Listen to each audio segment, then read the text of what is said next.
भक्ति संबंधी श्रवण कीर्तन आदि कर्मों के अनुष्ठान की अनिवार्य आवश्यकता तथा भागवत धर्म की महत्ता का प्रतिपादन। वेदांत दर्शन तीसरा अध्याय चौथा पाद 34वां सूत्र।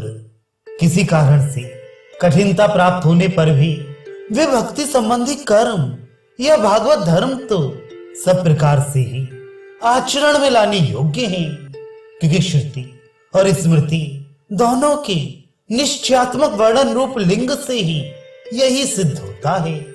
व्याख्या। श्रुति में कहा है कि बुद्धिमान ब्राह्मण को चाहिए कि उस परब्रह्म पुरुषोत्तम के तत्व को समझकर उसी में बुद्धि को प्रविष्ट करे, अन्य नाना प्रकार के व्यर्थ शब्दों पर ध्यान ना दे, क्योंकि वह तो केवल वाणी का अपव्यय मात्र है। जिस पर ब्रह्म परमेश्वर में स्वर्ग, पृथ्वी, अंतरिक्ष, मन सहित समस्त इंद्रियां और प्राण स्थित है, उसी एक सबके आत्मा परमेश्वर को कहे हुए उपायों द्वारा जानो, दूसरी की बातों को छोड़ो। यही अमृत स्वरूप परमात्मा को पाने के लिए सेतु के सदृश सरल मार्ग है। इसी प्रकार श्रीमद् भागवत में भी कहा है कि जो आपके भक्त आपके चरित्रों को प्रतिक्षण सुनते हैं, गाते हैं और वर्णन करते हैं तथा उन्हीं का स्मरण करके आनंदित होते हैं, वे ही अविलंब आपके उन चरण कमलों का दर्शन करते हैं, जो जन्म मरण रूप प्रवाह के नाशक हैं। श्रीमद् भागवत गीता में भी कहा है, हे पार्थ, दैवी प्रकृति में स्थित हुए महात्मा गण मुझे समस्त प्राणियों का आदि और अविनाशी जानकर अनन्य मन से मेरा भजन करते हैं। वे यत्नशील दृढ़ निश्चय वाले भक्त निरंतर मेरा कीर्तन और मुझे नमस्कार करते हुए सदा मुझ में ही संलग्न रहकर प्रेम पूर्वक मेरी उपासना करते हैं इत्यादि।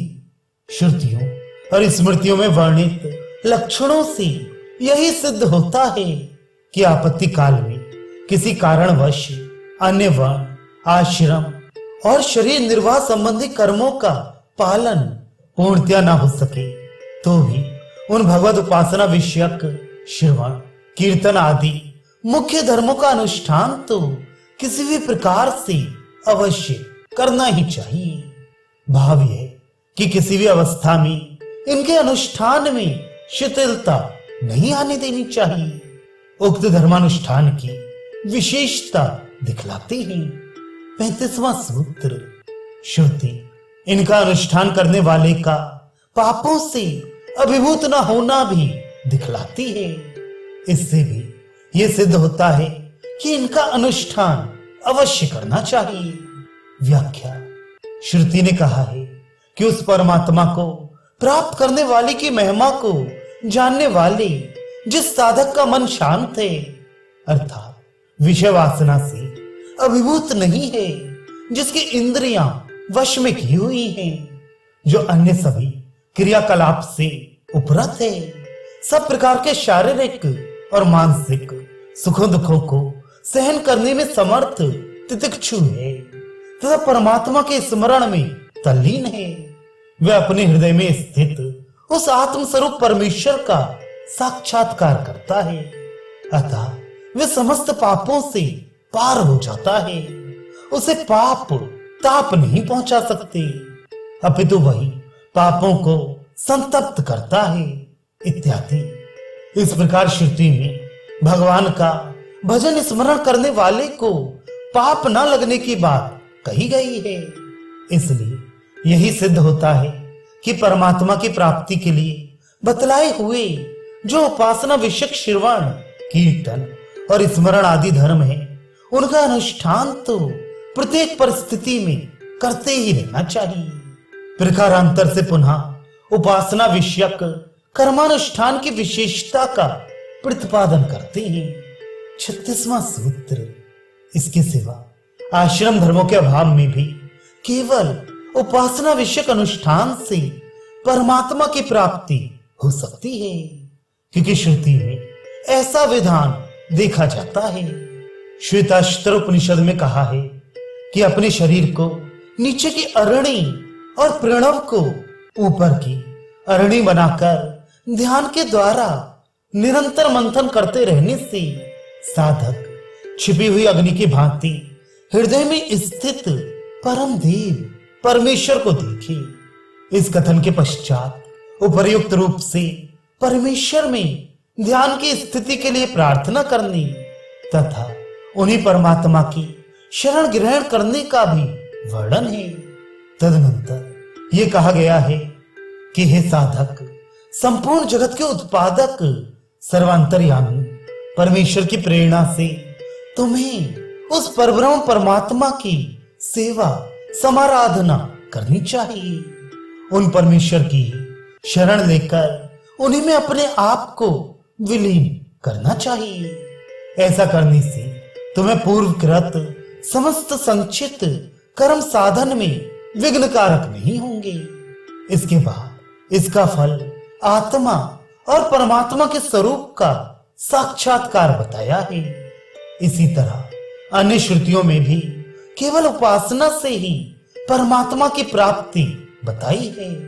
इससे यह सिद्ध होता है कि जो अन्य वर्णाश्रम धर्मों का पालन करने में असमर्थ हैं, उनको केवल उपासना के धर्मों का पालन करने से ही परमात्मा की प्राप्ति हो सकती है। इसी बात के समर्थन में स्मृति का प्रमाण देते हैं 37वां सूत्र। इसके सिवा स्मृतियों में भी यही बात कही गई है। व्याख्या: गीता आदि स्मृतियों में जो वर्णाश्रमों उचित कर्म के अधिकारी नहीं है, ऐसे पापियों चांडाल आदि को भी भगवान की शरणागत से परम गत की प्राप्ति बतलाई गई है। वहां भगवान ने यह भी स्पष्ट कहा है कि मेरी प्राप्ति में वेदाध्ययन, यज्ञानुष्ठान, दान तथा नाना प्रकार की क्रिया और उग्र तप हेतु नहीं है। केवल मात्र अनन्य भक्ति से ही मैं जाना, देखा और प्राप्त किया जा सकता हूं। इसी प्रकार श्रीमद् भागवत आदि ग्रंथों में भी जगह जगह इस बात का समर्थन किया गया है कि वह और आश्रम की मर्यादा से रहित मनुष्य केवल भक्ति से पवित्र होकर परमात्मा को प्राप्त कर लेता है। यथा किरात, हूण, आंध्र, पुलिंद, पुलकस, आभि, कंक, यवन, खस आदि तथा अन्य जितने भी पाप योनि के मनुष्य हैं, वे सब जिनकी शरण लेने से शुद्ध हो परमात्मा को प्राप्त हो जाते हैं। उन सर्व समर्थ भगवान को नमस्कार है। इन सब वचनों से भी ये सिद्ध होता है कि उपासना संबंधी धर्मों का अनुष्ठान ही परम आवश्यक है। अब भागवत धर्म अनुष्ठान का विशेष महात्म्य सिद्ध करते हैं 38वां सूत्र। इसके सिवा भगवान के भक्ति संबंधी धर्मों का पालन करने से भगवान का विशेष अनुग्रह होता है।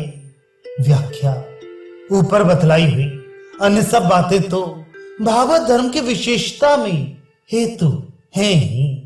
उनके सिवा एक विशेष बात है कि अन्य किसी प्रकार के धर्म कर्म आदि का आश्रय न लेकर जो अनन्य भाव से केवल भगवान की भक्ति का अनुष्ठान करता है, उसको भगवान की विशेष कृपा प्राप्त होती है।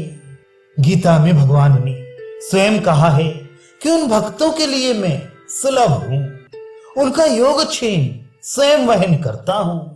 भगवान ने अपने भक्तों का महत्व बतलाते हुए श्रीमद् भागवत में यहां तक कह दिया है कि मैं सदा भक्तों के अधीन रहता हूं। इसके सिवा इतिहास, पुराण और स्मृतियों में यह वर्णन विशेष रूप से पाया जाता है कि भक्ति का अनुष्ठान करने वालों पर भगवान की विशेष कृपा होती है। यही कारण है कि भगवान के इस भक्त वत्सल स्वभाव को जानने वाले निरंतर उनके भजन स्मरण में ही लगे रहते हैं तथा वे भक्तजन मुक्ति का भी निरादर करके केवल भक्ति ही चाहते हैं। अब अन्य धर्मों की अपेक्षा भागवत धर्मों की श्रेष्ठता का प्रतिपादन करते हैं।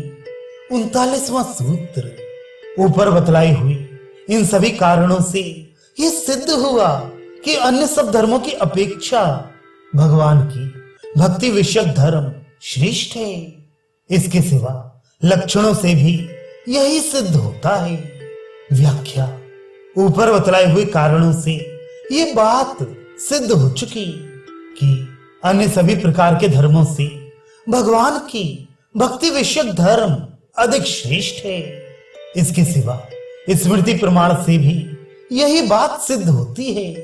श्रीमद् भागवत में कहा है कि 12 प्रकार के गुणों से युक्त ब्राह्मण भी यदि भगवान पद्मनाभ के चरण कमल से विमुख है तो उसकी अपेक्षा उस चांडाल को मैं श्रेष्ठ मानता हूं जिसके मन, धन, वचन, कर्म और प्राण परमात्मा को अर्पित हैं, क्योंकि वह भक्त चांडाल अपनी भक्ति के प्रताप से सारे कुल को पवित्र कर सकता है, परंतु वह बहुत मान वाला ब्राह्मण ऐसा नहीं कर सकता।